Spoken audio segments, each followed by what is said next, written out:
Acquiring a business in Canada for immigration. So what type of investment is required for getting a PR in Canada? Hi, my name is Ka from Sinca Immigration. Today, I would like to talk about the topic that most of you are really interested in, which is what type of investment that you can buy in Canada so that it helps you to get a PR in Canada.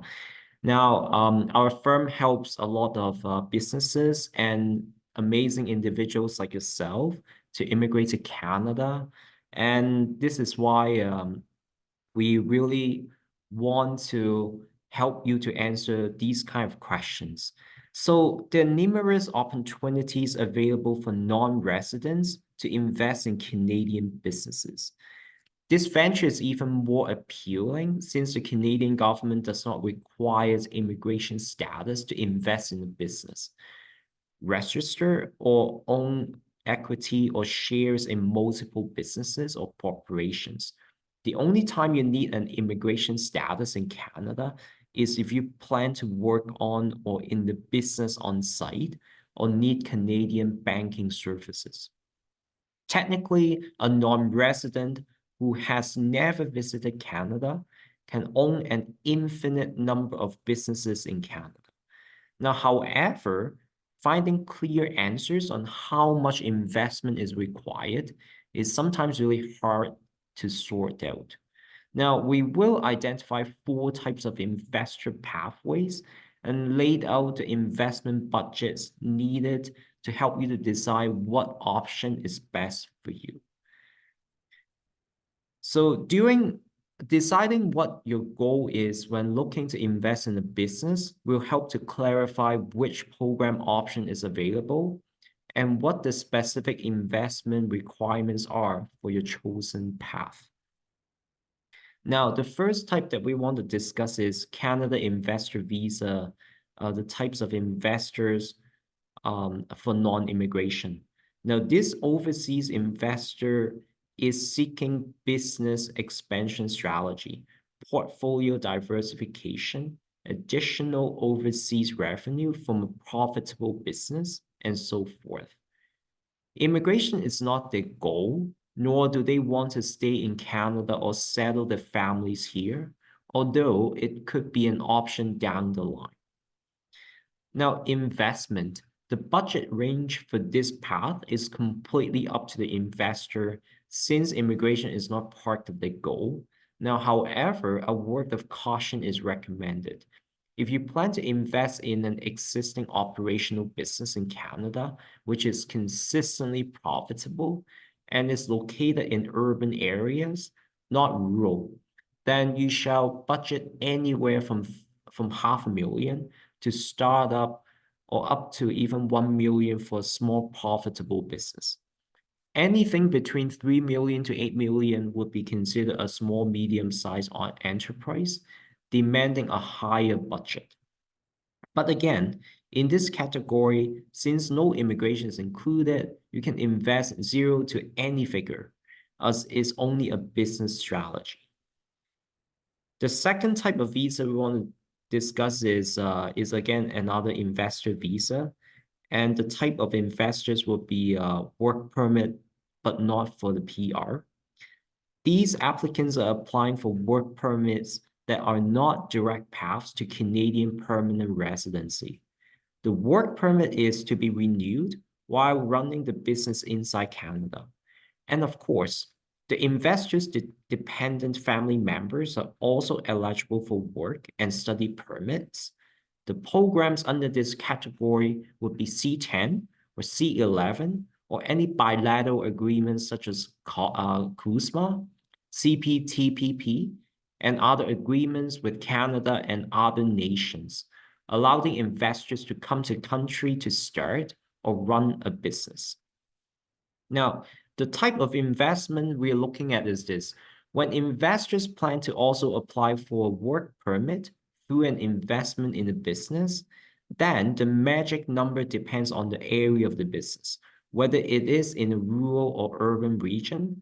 the population size of the business location, and whether it's a major metropolitan area with a high population density will dictate an increased investment budget to prove economic benefit for Canada as per the immigration regulations.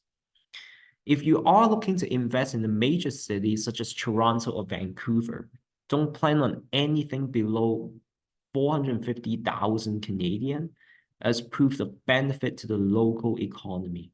Now, keep in mind that if you cannot prove economic, social, or cultural benefit to Canada through your investment, the IRCC officer may ask you to go through a LIMA process for investors. You can find our answers to LIMA questions here.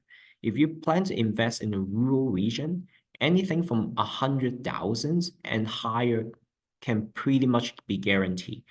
There are two key factors to consider for a successful case in this category. First, your net worth and past entrepreneurship are important in your application. The logic is that you can't truly be an investor if the amount you plan to invest is more than 50% of your entire net worth, or if you have never owned a business or held a senior management position. The second point, the Provincial Nominee Program, also called PNP, requirements for the entrepreneur stream are a good benchmark to guide you in applying for federal investor work permits. Third point, Immigration Department and CBSA officers can be subjective when assigning reasonable investment amounts. Applicants from areas of Eastern Asia tend to be subjected to a far higher expectation. Don't ask me why, it's just the way it is. Now, let's get into the third type of an investor visa. And again, the type of investors will be a work permit that can lead to a PR. Now, these applicants are applying for work permits under the provincial entrepreneur programs, which lead to PR after running the new or existing business for a specific duration of time. These are more straightforward because the provinces have outlined exactly what the minimum investment shall be to be eligible to become a provincial candidate and then a provincial nominee for PR. We have several videos that compare the available PNP entrepreneur program. Now, what type of investment do you need? Now, the PNP programs start at $100,000 minimum investment for rural programs up to $150,000 in Nova Scotia. And balanced regions are anywhere from $250,000 and higher. The requirements are written in detail on each province website, and unlike the federal's LIMA exempt investor work permit, these PMPs have detailed blueprints of what they expect of any investor planning to apply. Now, the next type is also an investor visa, and the type of investor shall be combining with existing investments. So this category includes immigration programs that can be combined with purchasing or investing in an existing business, but are not mandatory. These examples include the Federal Startup Visa Program and the Intra-Company Transfer Program. It is not mandatory under these programs to buy or invest in an existing business, but since economic benefit for Canada is a core part of both programs, applicants and investors may choose to buy into an existing business that has customers, revenues, and is even profitable. So in the case of startup visa applicants, instead of trying to reinvest the wheel and prove to the IRCC officer that they have a product, solution, or technology that can be successful in Canada, some startup co-founders invest in an existing business to show that they are implementing the technology or solution into that business, hence acquiring customers and market share immediately. For intra-company transfer investors, the same logic prevails. Now, instead of setting up a new branch or subsidiary in Canada from scratch, they invest in an existing Canadian business complementing their operations with at least 51% share purchase. In this way, they gain immediate access to the Canadian market with customers, revenues, and they have Canadian staff on payroll. This category is unique, and only very business-savvy applicants go with these routes. Now, what type of investment is required? Now, although investing in an existing business is not a requirement as part of the SUV or ICT programs, the C61, 62, C63, it can be part of the applicant's strategy to invest in something tangible. We all know most of the SUV investments are not tangible, real, or have any realistic business return of investment. But with an investment in an ongoing business that aligns with the technology of industry the startup is pitching, it can provide both income and positive cash flow for the co-founders and prove to the immigration department that this startup is serious. The significant benefits for the Canadian economy in general start at $250,000. Anything in this range or higher would be even better. For the ICT case, this is also the same rule of thumb. And investing in an ongoing business is not an eligibility requirement, although an investment in hiring Canadian is usually a key factor. If no social or cultural benefits are part of the business plan, although business plans are not even mandatory, investing a minimum of $250,000 is important if it is a new branch or existing business.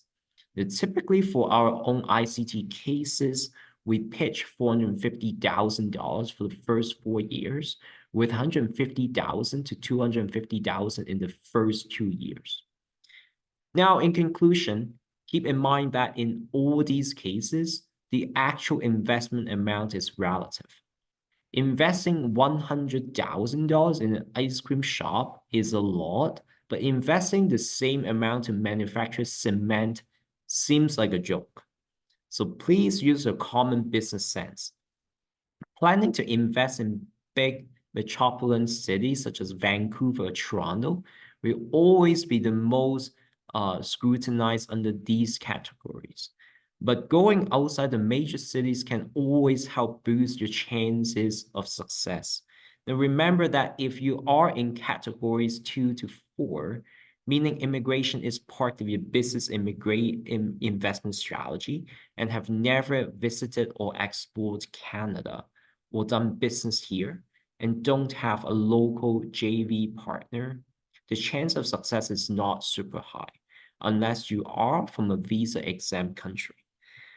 Hi, again, we have discussed the couple of business visa options that you can get and the type of investments that are required under each of these categories.